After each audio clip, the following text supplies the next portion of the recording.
3 4 4 5 6। दोस्तों, आपने कई लोगों को कहते हुए सुना होगा कि पंडित बन जाओ, नौकरी भी आसान और पैसे की भी जैसे बारिश हो जाएगी। आप हमें कमेंट में बताइए जरा, आप में से कितने लोग इस बात से सहमत है कि पंडित बनना बहुत आसान है। खैर, आप भी उन्हीं लोगों में से एक हैं, तो आज इस वीडियो के एंड तक बने रहना, क्योंकि इस वीडियो को देखने के बाद आपकी आंखें खुली की खुली रह जाएंगी। वैसे दोस्तों, आप सब मंदिरों में कभी न कभी तो गए ही होंगे। मंदिरों में गए होंगे तो आपने पंडितों को भी देखा होगा। सही बात है ना? देखा तो होगा ही। क्या इन पंडितों को देखने के बाद आपके मन में कभी ये बात नहीं आई कि आखिर इन मंदिरों को संभालने से पंडितों को क्या फायदा होता है? आप में से कई लोग बोलेंगे मंदिर में काम करने से मोक्ष मिलता है और भगवान सभी मन्नतें पूरी करते हैं। लेकिन आपको ऐसा नहीं लगता कि अगर ये बात सच होती तो पूरी दुनिया MBBS और डॉक्टर के पीछे क्यों भागती? सब पंडित ही नहीं बन जाते। सोचिए, टीवी के एक एड में जब ये दिखाया जाता है कि एक के साथ एक साबुन फ्री, तो पूरी दुनिया उसी साबुन के पीछे भाग पड़ती है। तो जरा सोचिए, ये तो मन्नतों की बात है और आखिरकार ये पंडित है तो हम जैसे इंसान ही ना। रोजमर्रा की जिंदगी की जरूरत उन्हें भी पड़ती होगी, वो उन जरूरतों को पूरा कैसे करते होंगे? सवाल तो जायज है ना दोस्तों।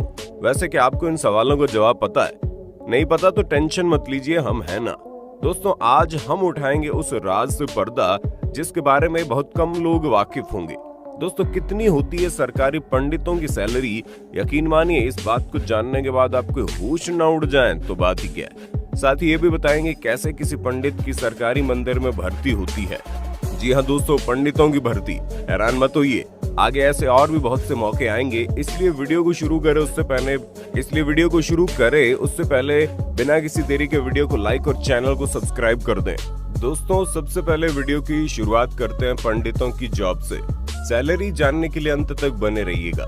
अब भले ही पंडितों की जॉब सुनने के बाद आपको थोड़ा अजीब और हंसी आ रही होगी, लेकिन क्या कर सकते हैं, सच तो सच ही है ना।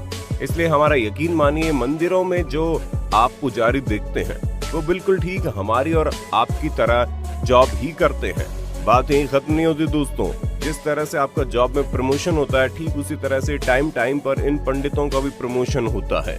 दोस्तों, आपको जानकर हैरानी होगी, जब कोई पंडित किसी मंदिर में जॉब के लिए जाता है तो उसका इंटरव्यू राउंड भी होता है।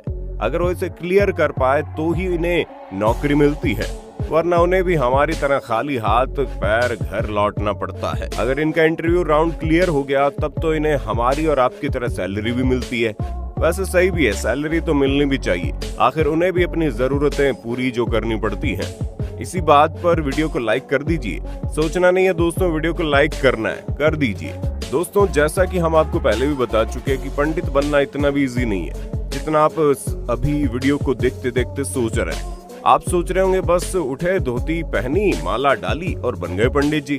अगर आप भी ऐसा सोच रहे हैं तो आज ही अपना ये भ्रम तोड़ दीजिए, क्योंकि इस बात को जान लीजिए कि मंदिरों में पंडित बनने के लिए भी आम ऑफिस की तरह वैकेंसी निकलती है। जी हाँ दोस्तों, वीडियो दोबारा पीछे करने की जरूरत नहीं है, आपने बिल्कुल सही सुना। मंदिरों में पंडितों के लिए वैकेंसी निकलती है, जिसके बाद पंडितों का सिलेक्शन प्रोसेस होता है, जिसके तहत उन्हें किसी भी कीमत पर पास होना ही होता है। पास नहीं हो पाए तो फिर आपका वही हाल, यानी कि ठन ठन गोपाल वाला। खैर, आप जानना चाहते हैं कि आखिर पंडितों का सिलेक्शन प्रोसेस कैसे होता है? चलिए आपको बताते हैं। दोस्तों, पंडितों का सिलेक्शन शुरू होता है रिक्रूटमेंट प्रोसेस से, उसके बाद आता है वर्क प्रोफाइल प्रमोशन और लास्ट तो आप समझ ही गए होंगे, जी हाँ बिल्कुल, सैलरी। दोस्तों, वीडियो को छोड़ जाने के बारे में सोचना मत, क्योंकि लास्ट में हम बात करेंगे सैलरी के बारे में, जिसको सुनने के बाद आपका गला ही सूख जाएगा। चलिए शुरू करते हैं रिक्रूटमेंट प्रोसेस के बारे में। आखिर इसमें होता क्या है? दोस्तों, दरअसल हर स्टेट में कई पुराने और ऐतिहासिक मंदिर तो जरूर होते हैं। आप जिस स्टेट में रहते हैं वहाँ का भी कोई ना कोई मंदिर ऐसा जरूर होगा जो काफी फेमस होगा। कमेंट बॉक्स में जरूर बताइएगा कि आपके यहाँ का फेमस मंदिर कौन सा है। होता यह है कि हर स्टेट के CM इन मंदिरों के पूजा पाठ और व्यवस्था के लिए टाइम पर मंदिरों में पंडितों की वैकेंसी निकलवाते रहते हैं। इस रिक्रूटमेंट प्रोसेस में एज क्राइटेरिया से लेकर मिनिमम क्वालिफिकेशन तक लिखा होता है। वैसे अगर बात एज क्राइटेरिया की करें तो पुजारी बनने के लिए कम से कम आपकी उम्र 18 होनी चाहिए, ज्यादा से ज्यादा 35। क्या हुआ, किस सोच में पड़ गए? कहीं आप भी वही तो नहीं सोच रहे जो हम सोच रहे हैं?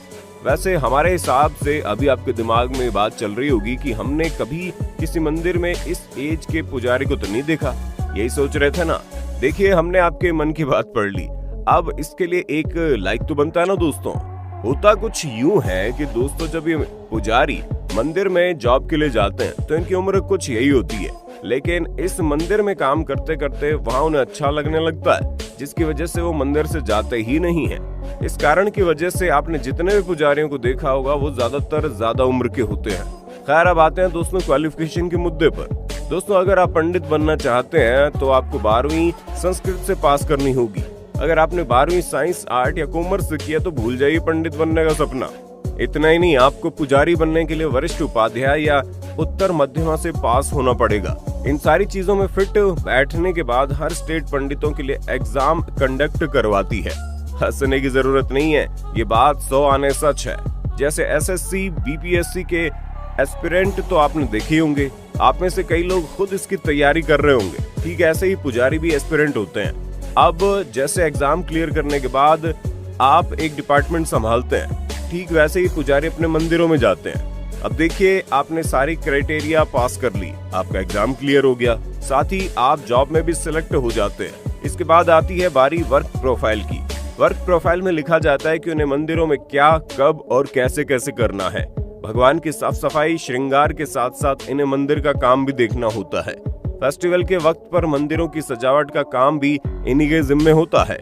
भक्तों के प्रसाद से लेकर भक्तों के तिलक, रोज आरती और तो और कभी अगर गलती से मंदिर में कुछ चोरी हो जाए या कोई सामान गुम हो जाए तो ये सब कुछ भी इनके पल्ले ही पड़ता है। यकीन मानिए दोस्तों, भले ही आपको देखने में लगे ये पंडित या पुजारी ज्यादा काम नहीं करते, लेकिन असल में ये बात झूठ है। वो कहते हैं ना दोस्तों, दूर के ढोल हमें सुहावने लगते हैं। ऐसा ही कुछ हमारे साथ भी है। हमें भले ही पंडितों की लाइफ बड़ी आसान क्यों न लगे, पर सच इससे कोसों दूर होता है। वैसे अब सभी चीजों की बात हो ही रही है तो इस चीज की बात ना हुई कैसे हो सकता है। कुछ समझ आ रहा है कि हम किस चीज के बारे में बोलने वाले हैं? नहीं समझ आ रहा, कोई बात नहीं, हम बताते हैं। दरअसल आम नौकरी की तरह पंडितों की नौकरी भी बिल्कुल सेम है, पर एक चीज है जो कॉमन नहीं है, और वो है हॉलिडे यानी छुट्टी। आपकी नौकरी में छुट्टी होती है, लेकिन पंडितों को तो छुट्टी भी नसीब नहीं होती। अब आते हैं दोस्तों उस टॉपिक पर जिसका आप इंतजार तब से कर रहे हैं। जी हाँ दोस्तों, पुजारियों की सैलरी के बारे में। जैसा कि हम आपको बता चुके हैं कि इन पुजारियों को जॉब पर स्टेट द्वारा रखा जाता है, इसलिए इनकी सैलरी भी स्टेट वाइज कम ज्यादा होती रहती है। वैसे दोस्तों, आपको क्या लगता है पंडितों को कितनी सैलरी दी जाती होगी? अब चूंकि ये पंडित दिन रात मंदिर का काम करते हैं, छुट्टी नहीं लेते, और तो और भारत में तो पंडित या पुजारियों का एक अलग ऊंचा औहदा भी है। दोस्तों, आपको जानकर हैरानी होगी कि मंदिर में पंडितों की सैलरी सिर्फ और सिर्फ 17,900 रुपए है। इस सैलरी में महंगाई भत्ता भी है मात्र 17% यानी 3,000 रुपए। बाकी का बचा घर का रेंट, तो उसके लिए उन्हें 2,900 रुपए दिए जाते हैं। वैसे तो ग्रॉस सैलरी इन पंडितों की होती है टोटल 24,000 रुपए, लेकिन बाकी लोगों की तरह इनका भी पीएफ काटा जाता है, जिसकी वजह से इनके हाथ आता है मात्र 21,000 रुपए। चौंकिए मत दोस्तों, आपको क्या लगा ये करोड़ों का वेतन उठाते हैं? आपको जानकर हैरानी होगी, साल 2008 में इन पंडितों की सैलरी मात्र 8,480 रुपए थी। वैसे आप में से बहुत लोगों को लगता है कि जो दान दक्षिणा मंदिर में दी जाती है वो भी तो पुजारियों की होती है, पर ऐसा नहीं है दोस्तों। ये बात हम नहीं बल्कि सुप्रीम कोर्ट ने कही है। दोस्तों, सुप्रीम कोर्ट ने बोला है कि किसी भी मंदिर से जुड़ी संपत्ति दान दक्षिणा के मालिक देवता होंगे, ना कि पुजारी। अब इतना जानने के बाद आप समझ गए होंगे कि जो दान दक्षिणा आप देते हैं वो इन पंडितों के पास तो नहीं जाता। खैर दोस्तों, आपको इस बारे में पता था या नहीं, कमेंट बॉक्स में बताइएगा। सच सच बताइएगा दोस्तों, हैरानी हुई ना? वैसे हमने आपको इस बारे में पहले ही कहा था। सोचिए, इस वीडियो को देखने के बाद जब भी आप मंदिर जाएंगे तो अब आप पुजारी को एक नजर अलग से ही देखेंगे। उम्मीद करते हैं आपको हमारी वीडियो बहुत ज्यादा एंटरटेनिंग और पसंद आई होगी। वीडियो अगर पसंद लगी है ना तो वीडियो को लाइक कर देना और दोस्तों में शेयर करना ना भूलना। ऐसे अमेजिंग और एंटरटेनिंग वीडियो के लिए चैनल को फटाफट सब्सक्राइब कर दें।